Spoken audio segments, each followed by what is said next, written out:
As coisas não são avaliadas pelo que são, mas pelo que parecem. São raros os que olham por dentro e muitos os que se contentam apenas com as aparências das coisas. Querendo que as aparências se tornem verdadeiras, esquecem de fazer a verdade aparecer. Baltazar Gracián Morales, em A Arte da Prudência.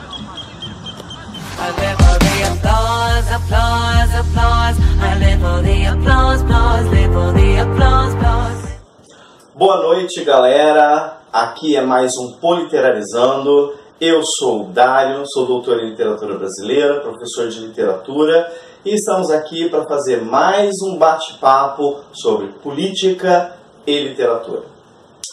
Vocês devem estar acompanhando que recentemente uma onda enorme discutindo alguns youtubers, como o pessoal do MBL, Nando Moura, Olavo de Carvalho e várias figuras estão sendo atacadas, e a gente gostaria de discutir um pouco a respeito disso. Mais especificamente, essa figura do Nando Moura, que tem se produzido como alguém com conhecimentos os múltiplos e os mais variados, critica Deus e toda a sua história, produzindo uma imagem de si como alguém que tem um vasto conhecimento, né? E aí, com base nisso, então, a gente quer pensar o que é essas personagens que produzem uma imagem de si, mas que não necessariamente sejam de fato. Ou melhor, essa relação entre parecer e ser. Para isso, então, a gente foi buscar algumas bases na literatura, porque a literatura trata muito sobre esse tema, esse jogo entre aparência e essência, entre parecer e ser. Um dos autores que vai tratar desse tema é o Frank Abagnale, né, do livro Prenda-me se for capaz, no qual é uma história baseada na vida do autor, em que ele passa por vários percursos e se mostra na narrativa como um falsificador. Né? Passa por médico, por advogado, por professor, piloto de avião até mesmo, para poder então se inserir nos diferentes grupos o qual ele vai circulando. E essa inserção, ela não é apenas um querer pertencer a uma determinada comunidade, mas querer pertencer a essa comunidade com um certo prestígio.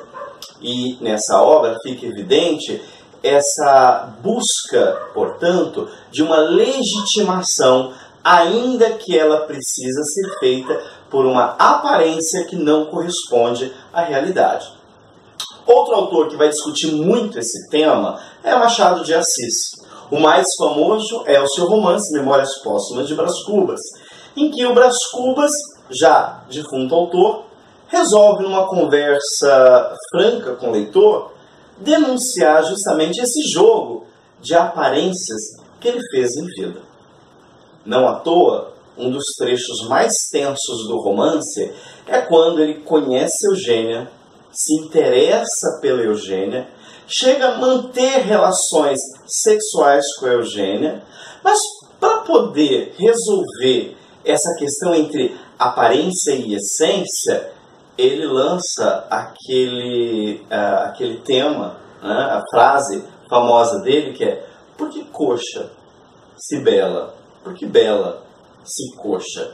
E aí faz evidenciar essa preocupação que ele tem pela aparência. Não apenas nesse romance, mas outros romances como Helena, Yaya Garcia, Mão e a Luva, Esaú e Jacó, Memorial de Ares, o famoso Dom Casmurro, Quincas Borba e muitos contos do Machado, ele trata, portanto, desse jogo, que é uma necessidade, portanto, determinada pela modernidade do seu tempo, em que essas questões são fundamentais, são cruciais. E a gente vê que, embora ele estivesse falando da sociedade brasileira do século XIX, em pleno XXI, as coisas não mudaram tanto. E, sobretudo, em tempos tecnológicos, com a internet e tantas outras coisas, cada vez mais essa necessidade de parecer tem tomado, portanto, o cenário. Agora, mais especificamente, um autor que vai tratar de forma bastante cômica esse assunto, e é desse autor que eu gostaria de tratar, é um francês do século XVII, nasceu mais especificamente em 1622 e morreu em 1683, chamado Molière. Molière é um nome artístico, ou um pseudônimo, de Jean-Baptiste Poquelin. Ele escreveu diversas obras importantíssimas, que marcou a dramaturgia francesa, e não só a dramaturgia francesa, mas, sobretudo, evidenciando nessas suas peças cômicas esse jogo de aparência. As peças mais famosas dele são Dom Juan, A Escola de Mulheres, Tartufo, e a que a gente vai tratar aqui, que é Médico à Força, da personagem famosa Sganarello. Sganarello é um lenhador, casado com Martinha, é um homem preguiçoso, folgado, e que vive batendo na esposa. Numa dessas situações, Martinha, depois de apanhar dele, resolve se vingar. E ela, matutando, ouve dois homens conversarem e eles estão procurando um médico. E aí ela então trama, se apresenta para eles e diz que o marido dela é um médico. Conta alguns milagres que ele fez com a medicina, milagres inventados, e diz para eles: olha, vocês podem encontrar, ele está lá cortando lenha, mas provavelmente ele vai dizer que não é médico. Se ele disser que ele não é médico, vocês batem nele com o pau até ele confessar que ele é médico. Essa é a vingança que a esposa prepara, portanto, para o seu marido Sganarello. E eles acabam fazendo isso, Sganarello apanha, só que Sganarello vê nessa armadilha a oportunidade dele aplicar um golpe. O que ele faz? Ele então confessa que é médico, é levado pelos dois até a casa do patrão deles, um rico nobre chamado Geronte. Geronte tem uma filha, Lucinda, o qual ele pretendia casar com um homem que tinha também riquezas, e a filha, por não querer casar, se passa por doente e fica sem falar. E aí, então, Sganarello está ali para lidar com essa situação. Eu vou ler para vocês aqui um trecho do diálogo deles, em que o Sganarello examina, portanto, a Lucinda, e a partir dessa examinação que ele faz, ele então diz para o Geronte: esse pulso diz que sua filha está muda. Geronte: é exatamente a doença que ela tem. Puxa, o senhor acertou logo de primeira. Sganarello: nós, os médicos de fama, conhecemos bem o assunto. Um ignorante ia ficar meio atrapalhado, ia dizer que isto era aquilo, mas eu não. Acerto logo no ponto. Sua filha está muda. Geronte: bom, mas eu gostaria de saber qual é a causa. Sganarello: nada mais fácil. É porque ela perdeu a fala. Geronte: muito bem. Mas a causa, por favor. A causa de ter perdido a fala. Sganarello: todos os nossos bons autores lhe dirão que é porque a língua não funciona. Geronte: mas repito, por que a língua não funciona?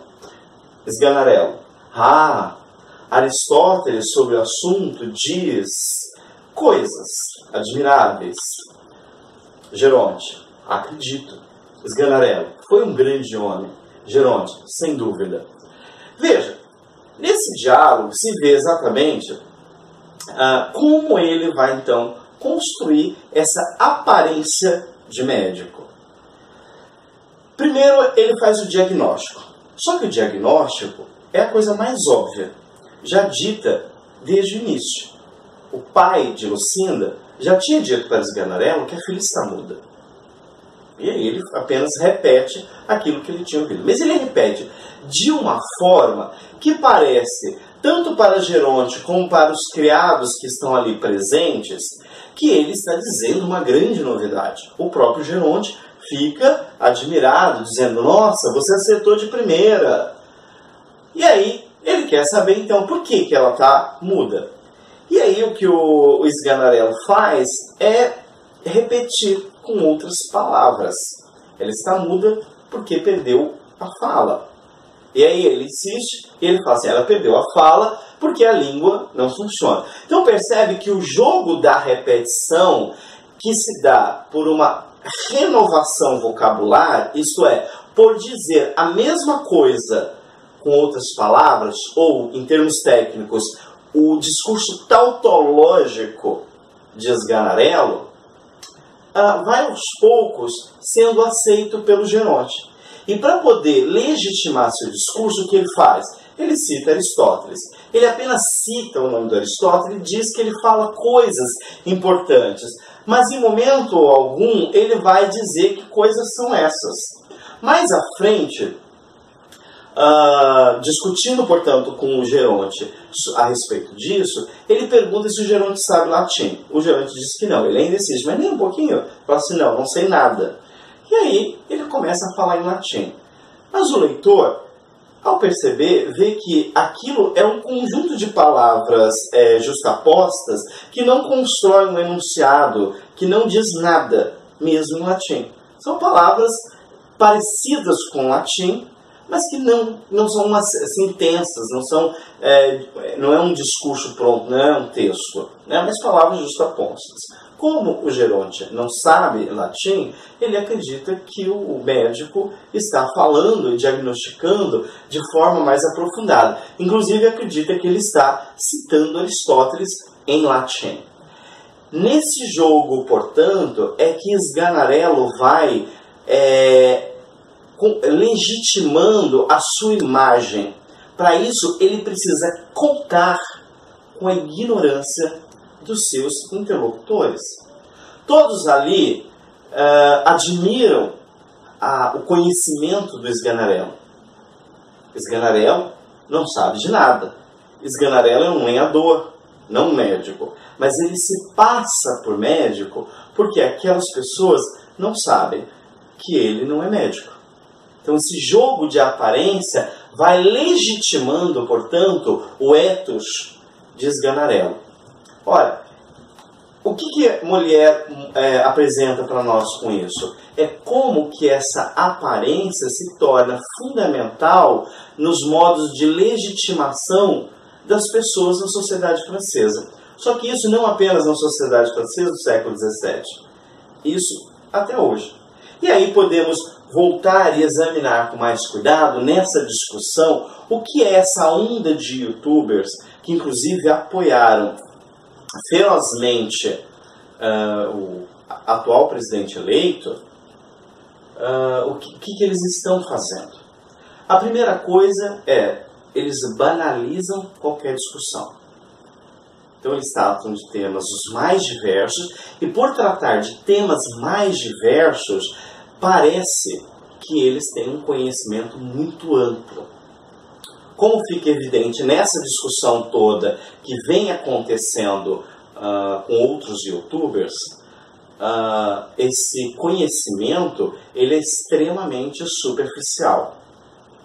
E aí, em várias discussões, sobretudo que o Nando Moura tem feito com outros youtubers, essa briga toda vai mostrando que Nando Moura apenas tem um conhecimento superficial, um conhecimento de Wikipédia sobre os assuntos. E ele fez um vídeo denunciando um curso, na verdade 2 cursos que ele oferece com o título Mestre do Capitalismo e Masterclass. E aí, vou ler aqui um trecho que ele fala nesse vídeo, Normose. Ele diz: a intenção do curso para mim ficou clara, é só fazer dinheiro e repaginar a moral e formação política dos alunos. Aquilo que ele acusa o MEC de fazer e é feito por ele.